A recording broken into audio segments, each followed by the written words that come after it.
नमस्कार साथियों, गौरव ज्ञान धारा में आप सभी का स्वागत है। उम्मीद कर रहा हूँ कि पढ़ाई आप लोगों की अच्छी चल रही होगी और बढ़िया तरीके से नियमित रूप से आगे बढ़ रहे हैं आप। और देखो, जब तक नियमितता नहीं आती शेड्यूल के अंदर तब तक पढ़ाई का मजा नहीं है। जब आप लोगों की नियमितता बनने लगती है तो डेली रूटीन बनता है, शेड्यूल बनता है, पढ़ने का मजा आता है, पता रहता है कितनी चीज हो गई, कितनी बाकी है। यहाँ तक कि सिलेबस भी मुख जबानी याद हो जाता है। कई बच्चों को पेज नंबर याद हो जाते हैं, पेज नंबर पे कौन सी लाइन में क्या चीज लिखी हुई है ये याद हो जाता है।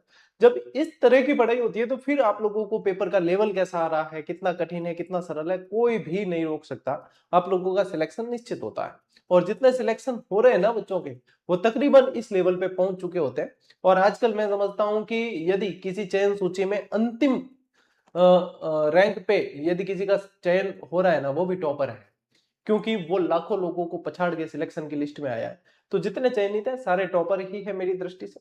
बहुत सारे मैसेज आते हैं, जितने रिजल्ट आ जाते हैं, जैसे जैसे चयनित होते हैं बहुत सारे मैसेज आते हैं। और यहाँ पे तो लोगों के पास कोचिंग संस्थाओं में सैकड़ों की संख्या में आते होंगे, अपने हजारों की संख्या में आते हैं। और आप लोग देखते हो कि मैं बहुत कम जो होते हैं स्क्रीनशॉट साझा करता हूँ, जबकि जितने चयनित हैं वो सारे के सारे लगभग अपने यहाँ से पढ़े ही हैं। क्योंकि एक तो निःशुल्क मुहिम है, तो अपने किसी न किसी मुहिम का वो हिस्सा रहते हैं, किसी न किसी बुक को पढ़ते हैं, टेस्ट सीरीज को पढ़ते हैं, है ना। तो किसी न किसी सोर्स से जुड़े रहते हैं।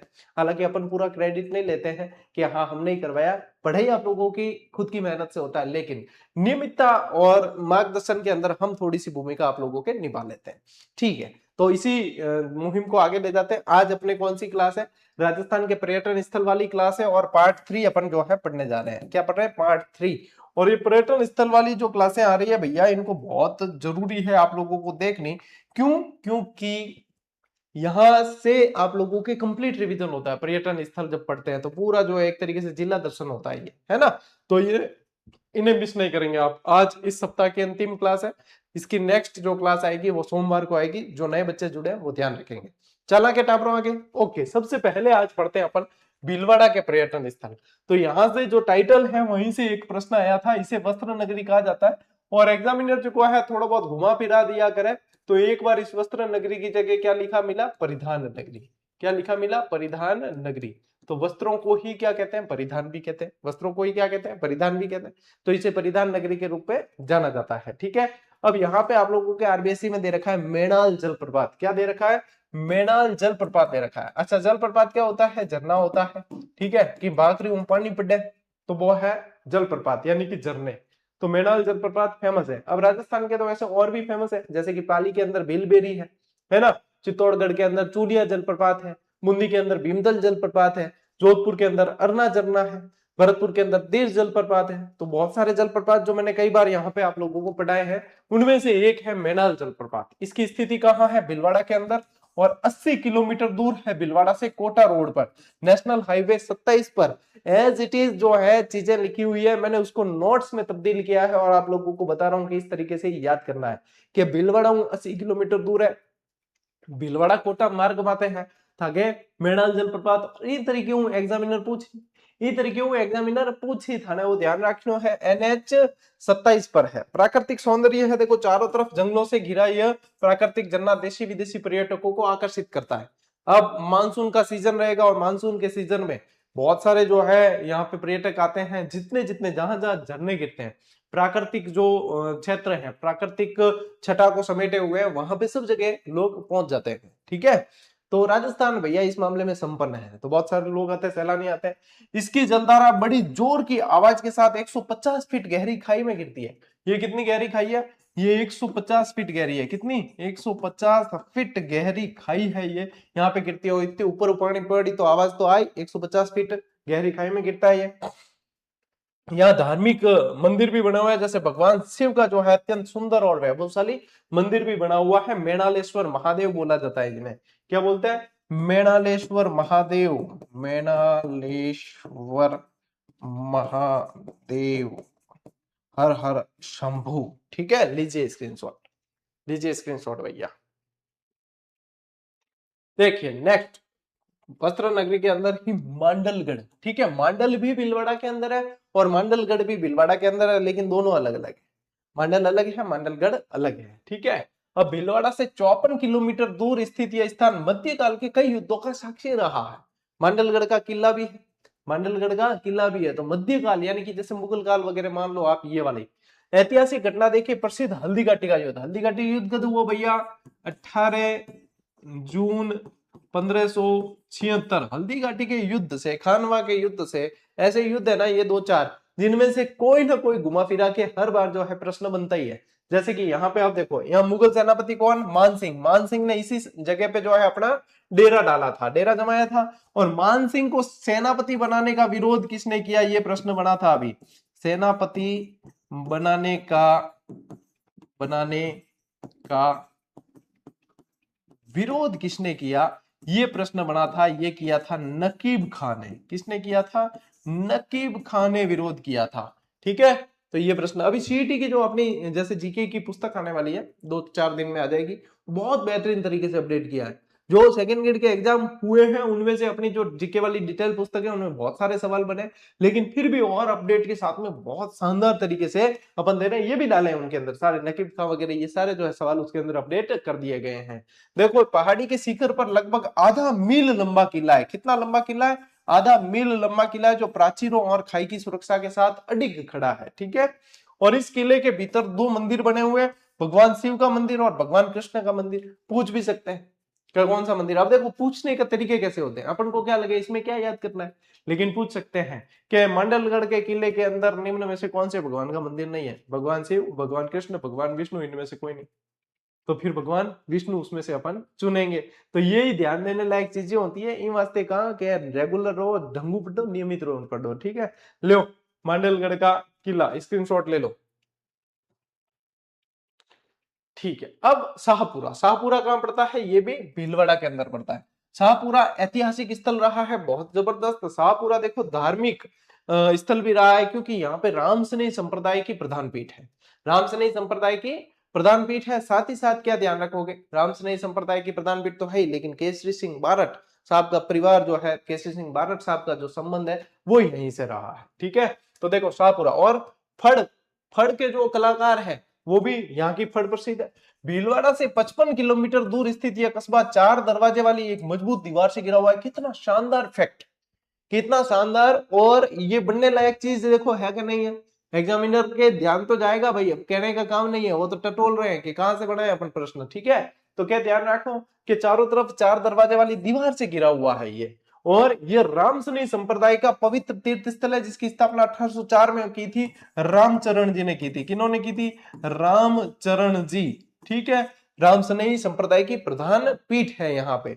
और यहाँ हर साल फाल्गुन शुक्ला में जो है, यानी कि मार्च अप्रैल के अंदर 5 दिनों के लिए फूलडोल मेला पड़ता है। कौन सा मेला पड़ता है? फूलडोल मेला, जो रामसनेही संप्रदाय का प्रमुख मेला है। कब पड़ता है? मार्च महीने, फाल्गुन महीने में पड़ता है, यूं देख लेना। ठीक है, फाल्गुन शुक्ल पक्ष के अंदर पड़ता है। और शाहपुरा के उत्तरी भाग में छज्जों, मीनारों और छतरियों वाला एक विशाल महल है, जिसके ऊपरी हिस्से से सुंदर झील और शहर का जो दृश्य दिखता है। तो ये आप लोगों को ध्यान रखना है, रामसनेही संप्रदाय से संबंधित है और केसरी सिंह जी बारठ का संबंध है। अभी अपन आगे भी और पढ़ते हैं। ठीक है, लीजिए स्क्रीनशॉट। देखो, इसके अलावा क्या ध्यान रखोगे, क्रांतिकारी इतिहास। देखिए, देश के प्रसिद्ध स्वतंत्रता सेनानी केसरी सिंह जी बारठ, जोरावर सिंह जी बारठ और प्रताप सिंह जी बारठ शाहपुरा के ही थे। ठीक है, यानी कि अपन राजस्थान के इतिहास में कहें तो एकमात्र ऐसा परिवार जिन्होंने अपना सर्वस्व जो है स्वाधीनता के लिए न्योछावर कर दिया, वो केसरी सिंह जी बारठ साहब का परिवार था। ठीक है, अब देखिए यहाँ त्रिमूर्ति स्मारक है, पीवणिया तालाब है, और इसके अलावा बारठ जी की हवेली जो अब राजकीय संग्रहालय में बदल दी गई है। ठीक है, तो ये बहुत इंपॉर्टेंट लगता है मुझे, एक तो त्रिमूर्ति स्मारक, एक पीवणिया तालाब। अब देखो, डायरेक्ट सोच के देखो कि अभी तक अपना ध्यान जैसे नहीं गया इस पे, अब डायरेक्ट सोच के देखो, राजस्थान के कौन से जिले के अंदर पीवणिया तालाब स्थित है? डायरेक्ट है, पूछ कर देख सको। आसपास जो दोस्त भाईडा तैयारी करे नहीं, मांगे पूछ कर देख रहे हो, थाने एक प्रश्न पूछोगे बता सके क्या? हाँ पूछ। तो क्या राजस्थान के कौन से जिले में पीवणिया तालाब स्थित है? थे पूछ कर देख लो। वो हो ठीक है यार, पीवणिया तालाब कटे वो कटू लिया यो प्रश्न, बस वो थान के ऐसे प्रश्न नहीं बनते रहे, यूं कही। ठीक है, और बनते हैं जब फिर अपने क्या होता है कि ऐसे प्रश्नों को ढूंढते हैं, ये कहां से बना। तो पहले ये ध्यान रख लेना, आप इसको जो है सिद्ध कर सकते हो। जो ये क्लासेस नहीं पढ़ रहा है ना, उसको पूछ के देख लेना, उसने चाहे आरबीएससी की किताब पढ़ी होगी तो भी मैं कह रहा हूं कि इतना कॉन्फिडेंस के साथ में वो नहीं बता पाएगा, क्योंकि ध्यान नहीं जाता है, ये सत्य है। ठीक है, कला और संस्कृति के अंदर देखो शाहपुरा अपनी पारंपरिक और विश्व प्रसिद्ध फट चित्रकला के लिए विशेष रूप से जाना जाता है। तो शाहपुरा का भैया पूरा ये अपन ने जो है एक तरीके से इतिहास जान लिया है। ठीक है, शाहपुरा बहुत ही महत्वपूर्ण स्थल है। ठीक, अब लीजिए स्क्रीनशॉट। अब शाहपुरा पूरा हुआ आपने। चलो आगे बेटा, अब चलते हैं अपन बूंदी, और बूंदी के अंदर है तारागढ़ का किला। और तारागढ़ का किला बूंदी के अलावा और कहां है? तारागढ़ का किला बूंदी के अलावा और अजमेर के अंदर है। ठीक है, लेकिन ये जो बूंदी वाला तारागढ़ का किला है, इसके लिए एक पंक्ति जो चर्चा में रहती है, ऐतिहासिक पंक्ति है, वो कही गई है। रुडयार्ड किपलिंग ने कहा है कि संभवतः इसका निर्माण भूतों और प्रेतों ने करवाया। ऐसा किस लिए कहा? क्योंकि यहाँ पे जो है इतनी सारी सुरंगें हैं भाई साहब, इतनी सारी जो अंदर गुप्त सुरंगें बनी हुई है कि देखकर ऐसे लगता है कि ये तो भूतों की और प्रेतों ने बनवाया है क्या। और ऐसा का ऐसा मेहरानगढ़ के बारे में कहा है रुडयार्ड किपलिंग ने कि इसका निर्माण तो संभवतः देवता या फरिश्ताओं ने करवाया है। ये इतना शानदार बना हुआ है, तो ये ध्यान रखेंगे। अब बूंदी का तारागढ़ तारागढ़ इसलिए कहलाता है क्योंकि दूर से देखने पर जब लाइटें लगती तो ऐसे लगता है जैसे कि कोई तारा चमक रहा है, इसलिए इसका नाम तारागढ़ पड़ा है। ठीक है, बर सिंह जी ने निर्माण करवाया था इसका। यह किला राजपूत शैली में 1354 ईस्वी में राजा बर सिंह द्वारा बनवाया गया था। Most important line. और सन जहां पे आ जाए पढ़ने में वो मोस्ट इंपोर्टेंट है, क्योंकि आजकल पूछा जाता है सीक्वेंस, तो आपको सन जैसे याद हो गए तो आप सीक्वेंस के मामले में बाजी जीत जाएंगे। और मैं थन कह रही हूं ऐसी को पेपर वैनी एम ज्ञान देवन वाला तो घना मिले, लेकिन 40% पार करने रवाना पड़ रहा है। कारण क्या है कि उनके सामग्री में कमी नहीं है, उनके पढ़ने के तरीके में कमी है, उनके अंदर भटकाव बहुत ज्यादा है। इसलिए जितना संभल के आप पढ़ लोगे अनुशासित तरीके से, सिलेक्शन के चांसेस उतने बढ़ेंगे। क्योंकि बहुत ज्यादा भटकाव है। जहां तक मैं विद्यार्थियों से जो फीडबैक लेता हूं, मेरे आसपास भी जैसे काफी सारे विद्यार्थी होते हैं, फीडबैक में यही आता है। फिर मैं उनसे पूछता हूं कि आपने संस्कृति के लिए क्या पढ़ी, तो बस वो गिना हुआ है। संस्कृति के लिए सर आपकी किताब पढ़ी, मैं ठीक है। आपकी वन लाइनर पढ़ी, मैं ठीक है। सर फलान जी की ये पढ़ी, ढिकन जी की ये पढ़ी, पुच्छड़ जी की ये पढ़ी और उनकी ये पढ़ी, मैं क्या हो गया? हो गया भैया तेरा सिलेक्शन। इतनी पढ़ने की आवश्यकता नहीं है, एक किताब काफी है। मेरी पढ़ाई कोई जरूरी नहीं, कोई भी पढ़, लेकिन एक पढ़। 100% की चाह मत करो। 80%, 85% सभी में से आता है। और वो 80% आपके सही क्यों नहीं हो रहा है? आपको तो सिर्फ 40% सही करके आना था। वो 40% क्या, आपको तो 80% मिल रहा है ना किसी भी किताब के अंदर, 85% मिल रहा है, 90% मिल रहा है। आप 100% की चाह के अंदर और ऐसे सवाल जो हर बार नए दिखते हैं हर परीक्षा के अंदर, उसके अंदर अपने जो है बेशकीमती समय को खराब कर देते हो, तो आपकी स्मार्ट स्टडी गई का। आप तो यानी कि माया जाल में फंस रहे हो मार्केट के। तो ये सारे जो है देखो, आयोग भी पेपर इस तरीके से बनाता है, कोचिंग इंडस्ट्री जिंदा रहे जिससे, पब्लिकेशन जिंदा रहे जिससे, ठीक है, जो ऑनलाइन मार्केटिंग का माहौल है वो जिंदा रहे जिससे। हकीकत बात यही है, अगर ये चीजें ऐसे बनने बंद हो जाए तो कोचिंग की जरूरत किसको रहेगी? किताबों की, नई किताबों की जरूरत किसको रहेगी? किताबें अपडेट होके आए उसकी आवश्यकता किसको रहेगी? जिन्होंने पुरानी ले रखी उनसे भी तो काम बन रहा है उनका। तो यही चीजें आप कभी सोच के देखना ठंडे दिमाग से कि ये नए नए तरीके, नए नए पैटर्न वगैरह क्यों किए जाते हैं। क्यों किए जाते हैं? क्योंकि बाकी सारे जो सबका थोड़ा बहुत चलता रहे, दाल रोटी होची होगी कभी नहीं। मेरी जो है मान लो वन लाइन 4 साल पहले आई उड़ी है, अब वो किसी ने ले ली, उसको दूसरी किताब लेने की आवश्यकता क्यों है? आवश्यकता नहीं, जब उसमें से ही सवाल सारे सारे कवर हो रहे हैं। नहीं हो रहे तो हमें भी अपडेट की आवश्यकता पड़ती है और आप लोगों को भी नया पढ़ने की पड़ती है। तो ये तो मतलब उसी तरीके से चले तो कोई समस्या नहीं, लेकिन ये तो नहीं भाई साहब, क्योंकि सभी को पेट भरने के लिए पता नहीं क्या सिस्टम चल रहा है, सारा मेरी समझ से बाहर है। मैं ये कहना चाहता हूं कुल मिला के, जब इतना समय लिया है तो और बता दूं, मैं ये कहना चाहता हूं कि अनुशासित होकर जो सामग्री आपके पास में है ना, पर्याप्त है, ढंग से पढ़ लो, व्यवस्थित, दिख भ्रमित नहीं होना है। 2-4 सवाल चाहे पेपर में आने वाले नहीं आ रहे ना, कोई बात नहीं। मैं कह रहा हूं 100 में से 80 सवाल आपके पास में जो सामग्री है उसमें से कवर होंगे, वो आपको आने चाहिए। 20 सवाल मान लीजिए नहीं आ रहे, 20 सवाल कह रहा हूं, बहुत बड़ा रेशियो, 20 सवाल नहीं आ रहे जाने दो, 80 सवाल आ रहे वो होने चाहिए सही। 80 में से 70 करके आओ, 60 करके आओ। आप लोगों के 40% भी नहीं क्लियर हो रहे ना, तो आप लोग सोचिए कि आपकी कमी कहां रही है। ज्यादा पढ़ने में रही है, ज्यादा नहीं पढ़ना है, ज्यादा बार पढ़ना है, ठीक है, ये ध्यान रखना। यह बूंदी का सबसे आकर्षक और प्रमुख पर्यटन स्थल रहा है क्या? तारागढ़ का किला। यह किला और महल एक ऊंची पहाड़ी पर स्थित है जो वर्तमान में जंगली झाड़ियों के बीच जीर्ण शीर्ण खंडर अवस्था के अंदर है, ठीक है। इतना इसकी देख रेख वगैरह नहीं की जा रही। अब इसकी भव्यता का अंदाजा इसके अंदर बने देवालयों यानी मंदिरों, खंभों, शीर्ष मंडलों वाली छतरियों, वक्राकार छतों से लगाया जा सकता है, ठीक है। इतनी सारी चीजें, यहाँ की संरचनाएं हाथी कमल के सुंदर कलात्मक रूपों में सजी हुई है। इस तरीके से देखो, कलात्मक हाथी, कलात्मक कमल, ये बहुत शानदार नक्काशी वगैरह की गई है। लेकिन भैया देख रेख इतनी नहीं की जा रही। जैसे जालोर किले की भी देख रेख नहीं होती, वैसे इसकी भी इतनी देख रेख नहीं की जा रही है। ठीक है, स्क्रीनशॉट लीजिए भैया आप।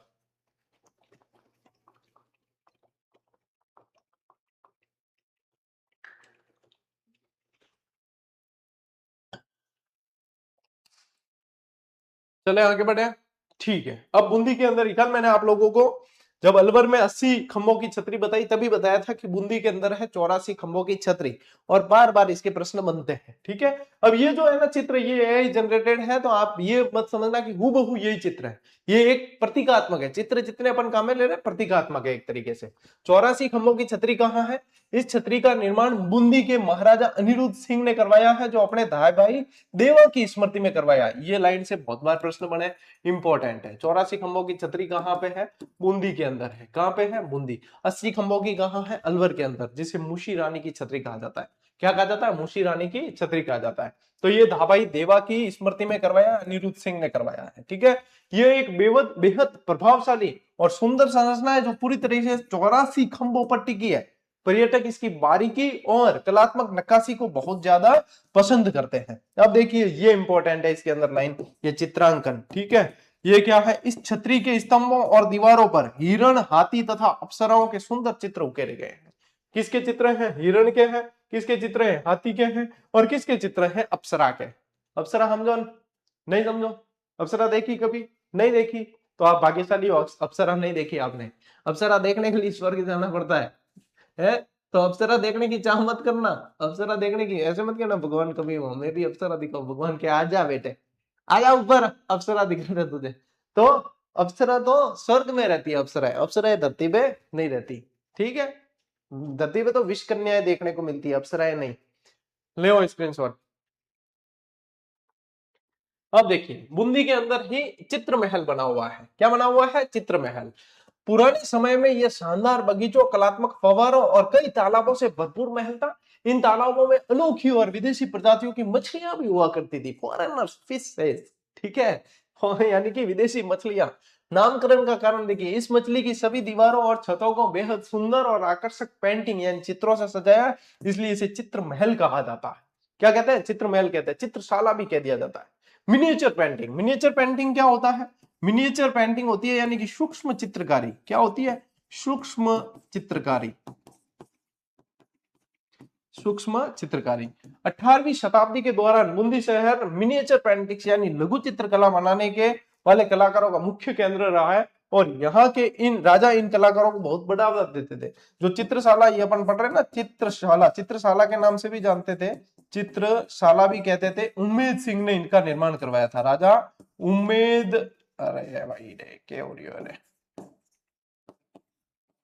उम्मेद सिंह ने निर्माण करवाया था। ठीक है, चलिए स्क्रीनशॉट लो, आगे बढ़ा।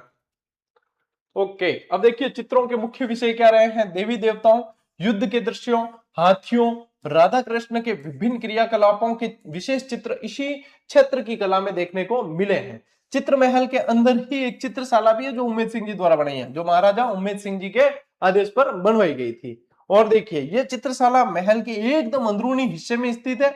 इसी वजह से यहाँ बनी पेंटिंग्स को सूर्य की रोशनी और मौसम की नमी से कोई नुकसान नहीं पहुंचा, और कलाकारों द्वारा दी गई चमक और रंग आज भी अपने मूल रूप में सुरक्षित है। और ऐसी लैंग्वेज से प्रश्न बन सकता है, क्योंकि ऐसी लैंग्वेज यदि इतनी डिटेल में दे रखी है तो आप लोगों के लिए मोस्ट इंपॉर्टेंट है, जहां तक मैं समझता हूं। ठीक है, लीजिए भैया स्क्रीनशॉट लो।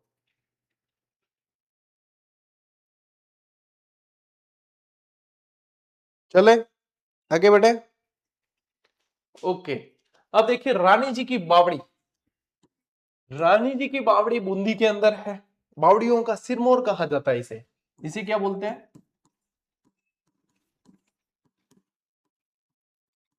बावड़ियों का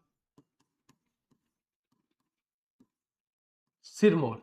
ठीक है, रानी जी की बावड़ी तो बूंदी राजस्थान में, और रानी बाग जो है आप लोगों के गुजरात के अंदर, रानी बाग गुजरात में।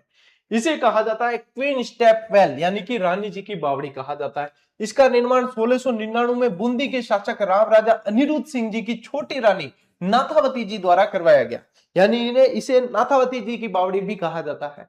रानी कौन? नाथावती जी। ठीक है, इनके द्वारा निर्माण करवाया कब? 1699 के अंदर। अब देखिए, इस बावड़ी का मुख्य प्रवेश द्वार देखने पर ऐसा प्रतीत होता है मानो आने वालों को आमंत्रण दे रहा हो, यानी कि बुला रहा हो, ऐसा प्रतीत होता है।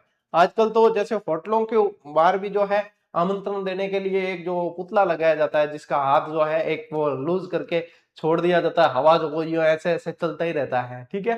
तो आने वाले समय में किताबें लिखी जाएगी जब ऐसे लिखेंगे कि वहां पे उन फलाने जी की होटल थी और होटल के बाहर जो है पुतला सभी को आमंत्रण देता था, निमंत्रण देता था। तो यहाँ पे क्या ध्यान रखना है कि यहाँ पे जो इसका प्रवेश द्वार है वो ऐसा प्रतीत होता है कि आमंत्रण दे रहा है, ठीक है।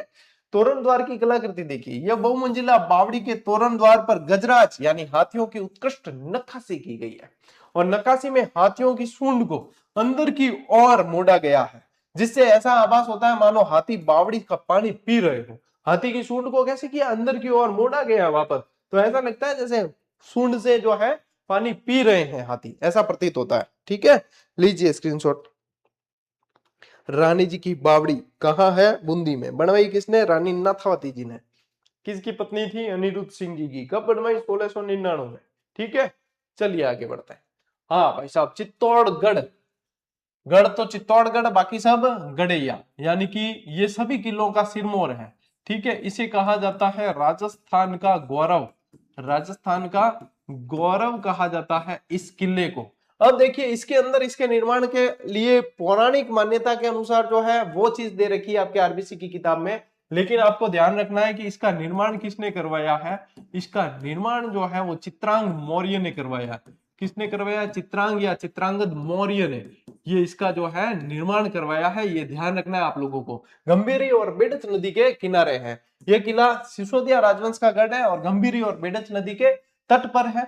और इसके निर्माण की ऐतिहासिकता को लेकर जो है इतिहासकारों में बहुत सारे मतभेद है। पौराणिक कथा के अनुसार इसका निर्माण महाभारत महाकाव्य के पांडक नायक भीम द्वारा करवाया गया था, ऐसा पौराणिक मान्यता है। लेकिन निर्माण किसने करवाया, चित्रांग मौर्य ने करवाया। इसी कारण जो है इसका नाम चित्रकूट भी पड़ा है। इसको क्या कहते हैं, चित्रकूट के नाम से भी इसे जाना जाता है, ठीक है। किले के अंदर बहुत से भव्य स्मारक स्थित है, जिनमें कुछ समय की मार झेलने के कारण जीर्ण शीर्ण खंडर अवस्था में हो रहे हैं। जो कुछ समय के इसके कारण जीर्ण शीर्ण खंडर अवस्था में हो रहे बहुत सारे, जैसे कि देखो विजय स्तंभ, कीर्ति स्तंभ, जो अभी आगे पढ़ने वाले हैं अपन। इसके अलावा इसके अंदर जो है तुलजा भवानी का मंदिर है ना। इसके अलावा श्रृंगार चवरी है, श्रृंगार चवरी है। इसके अंदर बहुत सारी जो है, इसके अंदर महल बहुत बने हुए हैं, ठीक। तो ये बहुत सारी चीजें हैं इसके अंदर। लीजिए स्क्रीनशॉट। इसमें ज्यादा डिटेल नहीं दे रखी है, वैसे डिटेल बताऊं तो जैसे कि अफगान शासक मामू ने पहला आक्रमण किया वगैरह, इसका साके वगैरह सब बताते हैं। तो किले अपन ने ऑलरेडी पढ़ लिए, उसके अंदर डिटेल बताई है, ठीक है। यहाँ पे इसके अंदर पर्यटन में जितना दे रखा है उतना अपन पढ़ रहे हैं। फिर देखिए विजय स्तंभ। अब विजय स्तंभ महाराणा कुंभा, महाराजा की जगह महाराणा कर देना। महाराणा कुंभा ने मालवा के मुस्लिम शासक को हराकर अपनी जीत का जश्न मनाने और उसे हमेशा के लिए यादगार बनाने के लिए बनवाया था। इसका निर्माण सन 1440 ईस्वी में शुरू हुआ, जो 8 वर्षों में बनके जो है पूरा हुआ है, ठीक है। 9 मंजिला ये इमारत है, 9 मंजिला इमारत है। और इसका आकार कैसा है, डमरू जैसा आकार, डमरू जैसा आकार है इसका, ठीक है। डमरू जैसा आकार है। मयूर ध्वजगढ़ के नाम से भी इसे जो है जाना जाता है। और मयूर ध्वजगढ़ वैसे किला जो कहा जाता है, नहीं विष्णु ध्वजगढ़ कहते हैं इसको तो, और मयूर ध्वजगढ़ तो है अपने जो जोधपुर वाला किला है, ठीक है। यह शिल्प कला का अद्भुत नमूना है, जिसे लाल बलुआ पत्थर और सफेद संगमरमर की मदद से बनाया है। यह एक 9 मंजिला स्तंभ है। कैसा है, 9 मंजिला है, जिसमें हिंदू देवी देवताओं की सुंदर मूर्तियों को सजाया गया। अंदर हिंदू देवी देवताओं की सुंदर मूर्तियां हैं। और माध्यमिक शिक्षा बोर्ड और राजस्थान पुलिस का प्रतीक चिन्ह है ये, ठीक है, ये ध्यान रखेंगे। इसमें ऊपर जाने के लिए संकरी सीढ़ियों का रास्ता है। इसके सबसे ऊपरी हिस्से में बनी बालकनियों में पूरे शहर का विहंगम दृश्य दिखाई देता है इससे, ठीक है। लीजिए, रोम के टार्जन से तुलना की गई है इसकी। बहुत सारी विशेषताएं हैं विजय स्तंभ की जो आपको ध्यान रखनी है। आगे बढ़ते हैं और कीर्ति स्तंभ को पढ़ते हैं। देखिए कीर्ति स्तंभ, ये जैन समुदाय को समर्पित है। कीर्ति स्तंभ जो है, कीर्ति स्तंभ अलग है और विजय स्तंभ अलग है, एक मत समझना, है ना। अब देखिए यह विशाल स्तंभ जैन तीर्थंकर तथा महान शिक्षाविद आदिनाथ जी को समर्पित है। ये कीर्ति स्तंभ से देखो यहाँ पे जो लाइनें दे रखी है, इससे पूरा का पूरा एक प्रश्न बना था, रीट में बना था, ठीक है। क्या बना था, एक तो यही आदिनाथ जी को समर्पित। इसका निर्माण 13वीं शताब्दी के एक धनी जैन व्यापारी जीजा बघेरवाल तथा उनके पुत्र पुण्य सिंह ने करवाया था, ठीक है, ये भी ध्यान रखना है। ऐसे का ऐसे छपा था। ये 24.5 मीटर ऊंचा स्तंभ है और हिंदू स्थापत्य शैली में बना हुआ है। ऐतिहासिक रूप से विजय स्तंभ से भी ज्यादा पुराना माना जाता है। ये भी लाइन इंपॉर्टेंट है। ऐसी ही चीजें आप लोगों को एग्जाम में पूछी जा रही है कि ये उससे पुराना ये लाइन बनी थी ऐसे कैसे, ठीक है। और इस 6 मंजिला स्तंभ पर, यानी कि 6 मंजिला है ये, तीर्थंकरों की मूर्तियां हैं और सबसे ऊपरी मंजिल पे सैकड़ों लघु छोटी मूर्तियां शिल्प द्वारा उकेरी गई है। और इन लाइनों से एक भी शब्द बाहर नहीं गया था। ऐसे का ऐसे प्रश्न बना, कहां से? हूबहू आरबीएससी की किताब से। और अपन अब कह सकते हैं कि हूबहू आरबीएससी गौरव सर वाले बैच से या अपनी वस्तुनिष्ठ किताब आ रही है उससे भी है, ठीक है। लीजिए स्क्रीनशॉट। यूं के यूं प्रश्न बन रहे हैं, इसलिए लापरवाही नहीं करोगे आप।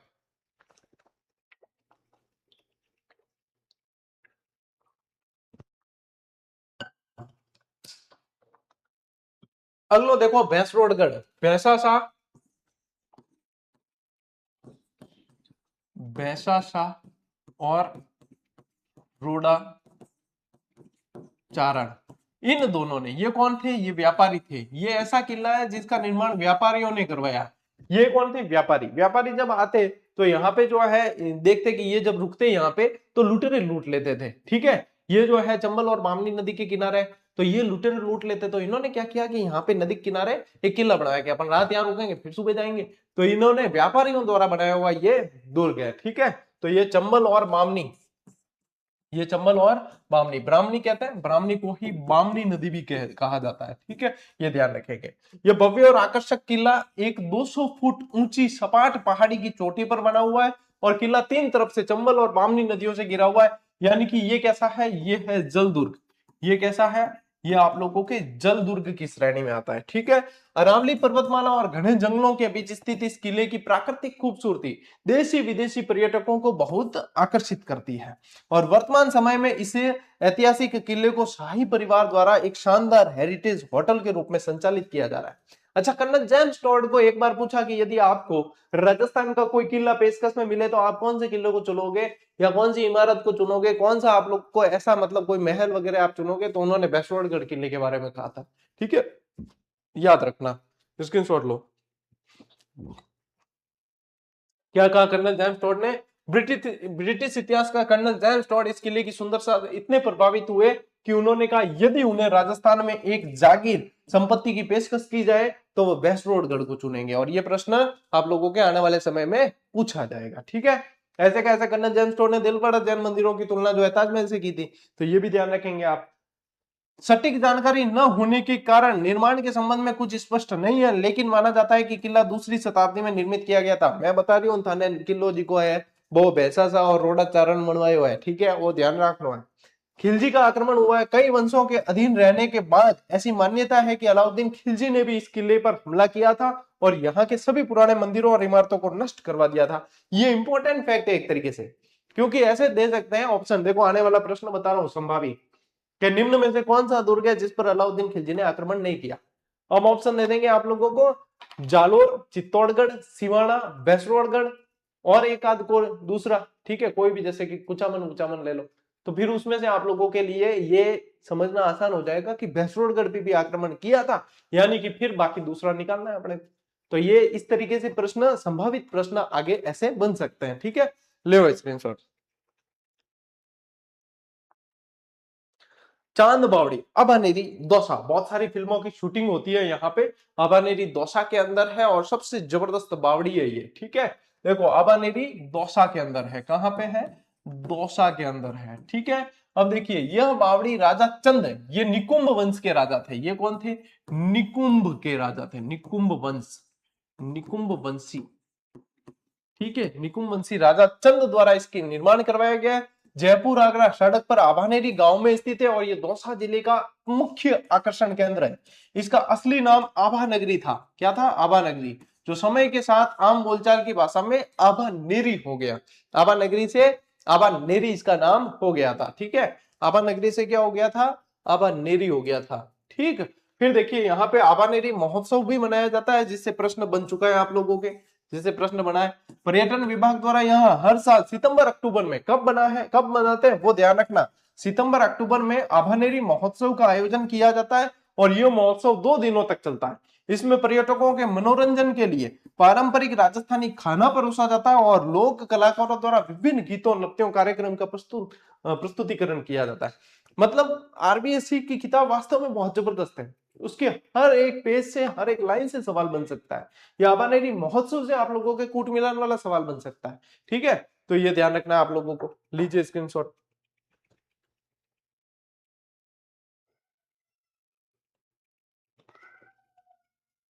चले आगे।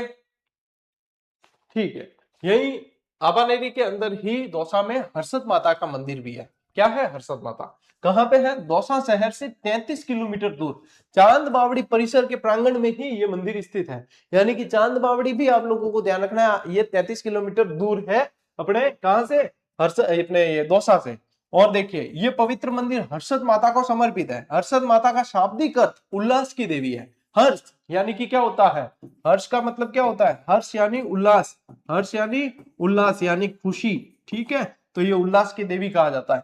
ऐसी लोक मान्यता है कि इस मंदिर में स्थापित देवी की मूर्ति हमेशा हंसमुख प्रतीत होती है और वे अपने यहाँ आने वाले सभी भक्तों को हमेशा खुश रहने का आशीर्वाद प्रदान करती है। इसलिए हर्षद माता के नाम से इन्हें जाना जाता है। अक्सर पूछे जाने वाला प्रश्न है, हर्षद माता का मंदिर कहाँ है? आबानेरी दौसा के अंदर है। कहाँ है भाई साहब?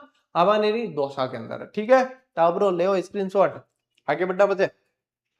ये चीजा जी को मैं थन करा रही हूँ, आरबीएससी बैच की बहुत महत्ता है और हर एग्जाम में महत्ता है, तो इंगे थे हल्के में मत ले जो इन्हें। ठीक है, चलो टाबरो। वन विहार, वन विहार अभ्यारण्य कहाँ है? धौलपुर के अंदर। कहाँ पे है? धौलपुर में।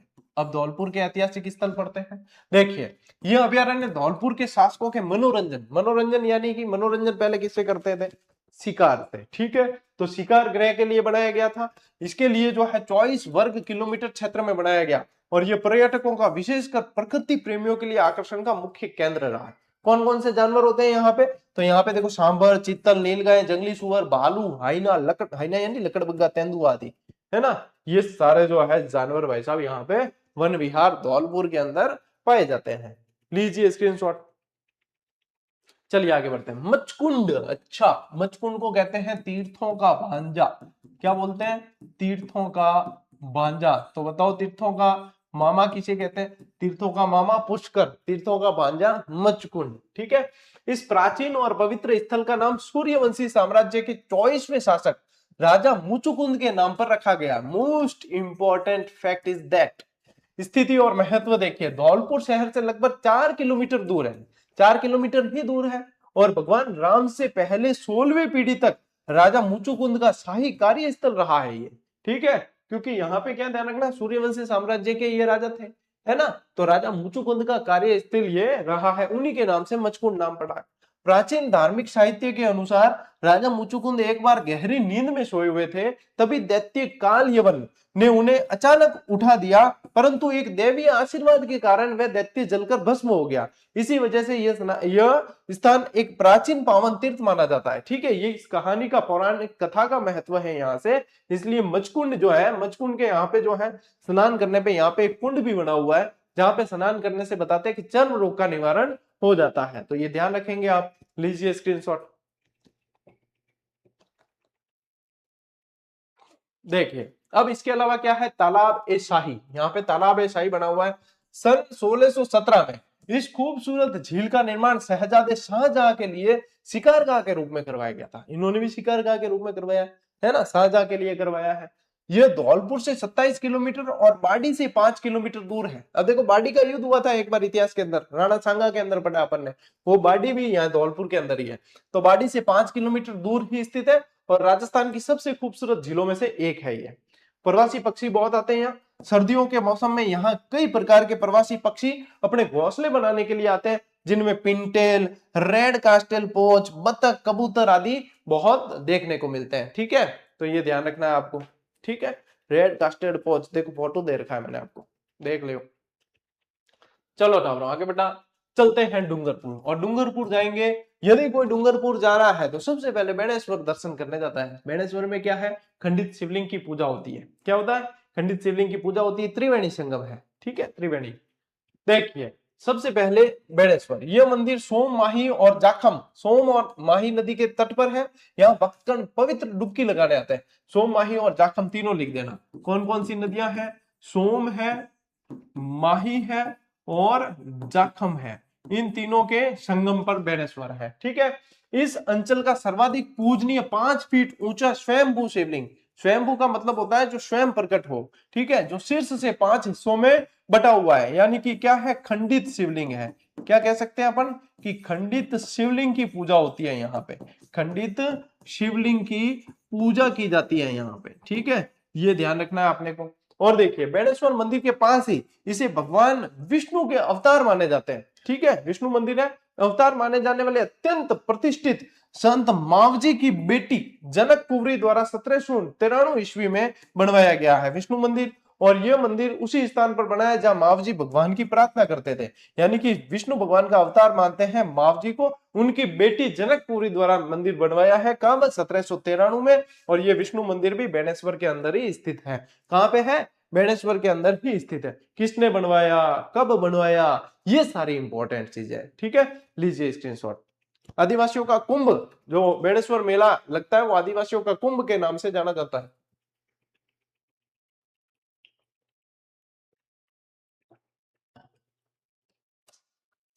ठीक है टाब्रो, देखो आगे बढ़ा। अब देखिए यहाँ पे लक्ष्मी नारायण मंदिर भी है। इसका निर्माण मावजी के 2 शिष्यों अजय और वाजय ने करवाया है। किसने करवाया? अजय और वाजय ने। ठीक है, ब्रह्मा मंदिर भी है यहाँ। इन मंदिरों के अलावा भगवान ब्रह्मा का भी एक मंदिर है। ठीक है, और देखिए बेणेश्वर मेला लगता है हर साल माघ शुक्ला पूर्णिमा को लगता है। कब लगता है? माघ शुक्ला पूर्णिमा, जो अक्सर फरवरी के अंदर आती है। यहाँ पे जो है सोम और माही नदियों के संगम पर विशाल मेला लगता है। और इसमें भाग लेने वाले पवित्र स्नान करने दूर दूर से लोग आते हैं, विशेष रूप से आदिवासी लोग आते हैं। और इस मेले को कहा जाता है आदिवासियों का कुंभ। इसे क्या कहते हैं? आदिवासियों का कुंभ कहा जाता है। आदिवासियों का कुंभ कहा जाता है इस मेले को। ठीक है, और यहाँ बार बार देखो सोम और माही नदी ही क्यों आ रहा है? सोम और माही के अलावा जाखम क्यों नहीं आ रहा है? क्योंकि जाखम सोम की सहायक नदी है, तो लगभग त्रिवेणी बनता है। तो जाखम नदी सोम में मिल जाती है और फिर ये जो है यहाँ पे आपको ध्यान रखना है माही के अंदर मिल जाती है। ठीक है, लीजिए स्क्रीनशॉट। आगे बढ़ा के टाप लो। ठीक है, देखो स्पीड मेंटेन करके चले अपन, क्योंकि मुझे पता है कि मैटर ज्यादा है, अपन को सही समय पे पढ़ना है। तो लगभग 40 42 45 मिनट के अंदर अपनी क्लास पूरी हो जाए, ये मेरा टारगेट रहता है। देखिए गैप सागर झील मोस्ट इंपॉर्टेंट है। एडवर्ड सागर के नाम से भी इसे जाना जाता है। इसे क्या कहा जाता है? एडवर्ड सागर भी बोला जाता है। इसे एडवर्ड सागर भी बोला जाता है। अपने प्राकृतिक वातावरण और शांति यानी कोलाहल से दूर होने के कारण यहाँ बड़ी संख्या में पक्षियों का बसेरा रहता है। और ये झील डूंगरपुर का मुख्य आकर्षण केंद्र है। यहाँ श्रीनाथ जी मंदिर समूह भी है। झील के तट पर जो है श्रीनाथ जी का मंदिर समूह स्थित है। और अन्य मंदिर कौन से बने हुए हैं? यहाँ पे नक्काशीदार मंदिरों के साथ साथ अन्य प्रसिद्ध विजय राज राजेश्वर मंदिर भी है। कौन सा है? विजय राज राजेश्वर मंदिर भी यहाँ पे बना हुआ है। ठीक है, लीजिए स्क्रीनशॉट।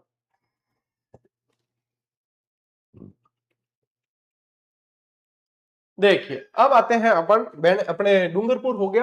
अब चलते हैं अपन हनुमानगढ़। कहाँ चलते हैं? हनुमानगढ़। और हनुमानगढ़ में आप लोगों को पता है कालीबंगा सभ्यता। सभ्यताओं के अंदर सबसे खास है अपने राजस्थान में कालीबंगा। ये सिंधुकालीन सभ्यता है। ये कैसी है? सैंधवकालीन, यानी कि हड़प्पा कालीन भी कह सकते हो आप इसको।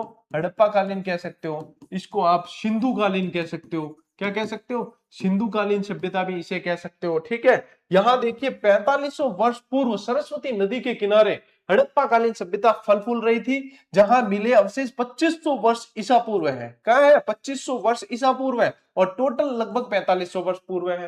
हड़प्पा और पूर्व हड़प्पा युग से संबंधित रही है ये स्थली। और पुरातत्व प्रेमियों के लिए ये स्थान हड़प्पा सभ्यता के अवशेषों की प्राप्ति वाला रहा है। इसकी खोज जो है ना वो अमलानंद घोष ने की थी। किसने की थी? अमलानंद घोष ने की थी। कब की थी? 1952 के अंदर। कब की थी? 1952 के अंदर। सभ्यता इसी बैच के अंदर अपन पढ़ चुके हैं, है ना, आरबीएससी वाले बैच में पढ़ चुके हैं। तो ज्यादा यहाँ पे अपन डिटेल में जाने की आवश्यकता नहीं है, क्योंकि डिटेल में अपन जा चुके हैं पहले ही। तो जो डायरेक्ट ये क्लास देख रहा है उसे लगेगा कि सर शॉर्ट में चल रहे, नहीं भैया, ये सारी चीजें डिटेल में अपन पढ़ चुके हैं। ये पर्यटन स्थल में फिर से आई है, इसलिए इसमें वापस अपन नजर डाल रहे हैं। ठीक है, उत्खनन में क्या क्या जानकारियां मिली है? उत्खनन में शीलें मिली है, मुहरें मिली है, मानव कंकाल मिले, अज्ञात स्क्रिप्ट यानी कि लिपि पढ़ी नहीं जा सकी है, तांबे की चूड़ियां मिली है, सिक्के मिले हैं, टेराकोटा मिले हैं, सीप के खिलौने मिले हैं, ये सारी चीजें मिली है। और एक खोपड़ी में 6 छेद किए हुए मिले, हाइड्रोस्पोलिस विधि मिली है, ठीक है, आयताकार हवन कुंड मिले हैं, हवन की वेदियां मिली है, बहुत सारी चीजें, बहुत सारी चीजें आपको पता ही, एक पल्ली का दरवाजा मिले है ना, 2 अनाज को उगाने के साक्ष्य मिले हैं, और इसे दशरथ शर्मा ने तीसरी राजधानी कहा है हड़प्पा की। बहुत सारी जानकारी, कालीबंगा में जानकारी कम है क्या, ले स्क्रीनशॉट। काले रंग की चूड़ियां, देखिए यहाँ पे कालीबंगा पुरातत्व संग्रहालय भी है। यहाँ सन 1983 ईस्वी में एक संग्रहालय स्थापित किया गया था, जो 1961 से 1969 के दौरान हड़प्पा स्थल की खुदाई से निकले अवशेषों के लिए निर्मित हुआ था। इस दरमियान जो अवशेष निकले थे वो सारे संग्रहित किए थे ये 1983 में बने पुरातत्व संग्रहालय के अंदर कालीबंगा में, जो आज भी आप जाओगे तो देखने को मिलेंगे, ठीक है। इस संग्रहालय में 3 दीर्घाएं हैं, जिनमें से एक दीर्घा पूर्व हड़प्पा काल और शेष 2 दीर्घाएं हड़प्पा काल की है। एक तो है हड़प्पा काल से भी पूर्व की, कि ये हड़प्पा से पूर्व के हैं, यानी कि यहाँ पे जो है मिट्टी के वगैरह औजार बहुत ज्यादा देखने को मिलेंगे। फिर 2 दीर्घाएं हैं, उसके अंदर हड़प्पा काल के अवशेष आपको देखने को मिलेंगे, ठीक है। लीजिए स्क्रीनशॉट।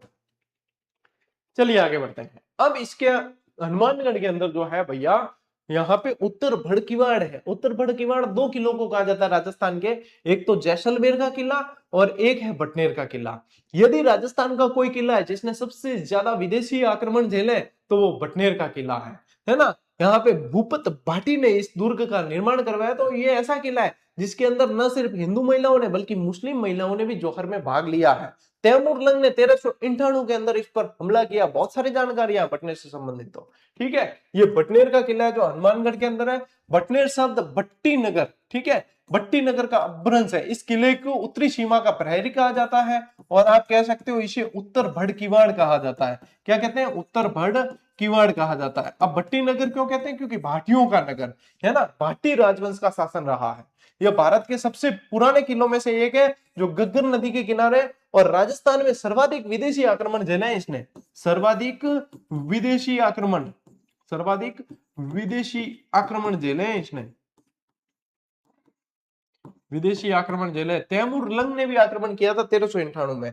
इस किले का ऐतिहासिक महत्व इस तथ्य से भी प्रमाणित होता है कि आईन अकबरी में इसका बाकायदा उल्लेख किया गया। मोस्ट इंपोर्टेंट, डायरेक्ट भी पूछ लियो, राजस्थान के कौन से किले का जो है उल्लेख आईन अकबरी में किया गया है? बटनेर है भाई साहब, ध्यान रखियो, बहुत ही अच्छा प्रश्न है, मोस्ट इंपोर्टेंट प्रश्न है। ले स्क्रीनशॉट, तैमूर लंग वाली लाइन लिख लेना, ठीक है। अब देखिए, अब किले का निर्माण जो है लगभग 1700 साल पूर्व जैसलमेर के राजा भाटी के पुत्र भूपत ने करवाया। यानी कि किसने? डायरेक्ट लिख सकते हो आप, भूपत भाटी ने करवाया। किसने करवाया? भूपत भाटी ने।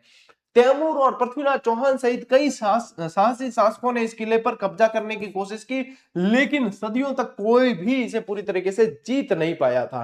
अंत में वर्ष 1805 में बीकानेर के राजा सूरत सिंह ने भाटी राजाओं को पराजित कर इस किले पर अपना अधिकार किया, और इसीलिए इन्होंने क्या किया है? मंगलवार के दिन इसे जीता है। क्या किया है? मंगलवार के दिन जीता है, इसलिए बाद में हनुमानगढ़ नाम पड़ा है ना, ये हनुमानगढ़ इस कारण नाम पड़ा है, ठीक है। तो ये जो है ध्यान रखना है कि बीकानेर के राजा सूरत सिंह ने जो है ये भाटियों से जीता था, ठीक है। स्क्रीनशॉट लीजिए। चलो भाई साहब, इसके साथ ही आप लोगों के आज की धमाकेदार धुआंधार सुपर स्पीड से क्लास चली है। हर एक चीज मैंने समझाने की कोशिश की है, और हर एक चीज जो है आप लोगों के दिमाग में ये शब्द घूमेंगे, जहां जहां चीजें बताइए, यही चीजें, यही बहुत व्यवस्थित तरीके से पूरी वस्तुनिष्ठ किताब के अंदर हमने डाल दी है इसे। और इसकी व्याख्या, इसके प्रश्न आप देखोगे तो कंप्लीट कवर होता है सब कुछ। कोई ये नहीं कह सकता कि आरबीएससी जो है इस बुक में कंप्लीट कवर नहीं होती, ठीक है। रियल, यदि आप देखो कि यदि आप चाहो कि आरबीसी की जो 6ठी 7वीं 8वीं 9वीं और 10वीं की किताब आप छुए तक नहीं, और एक ऐसी किताब जो आपको पूरा कंप्लीट उसका अध्ययन करवा दे, वो ये है, वो है आपके जीजीडी की ये आरबीएससी राजस्थान अध्ययन की वस्तुनिष्ठ संग्रह।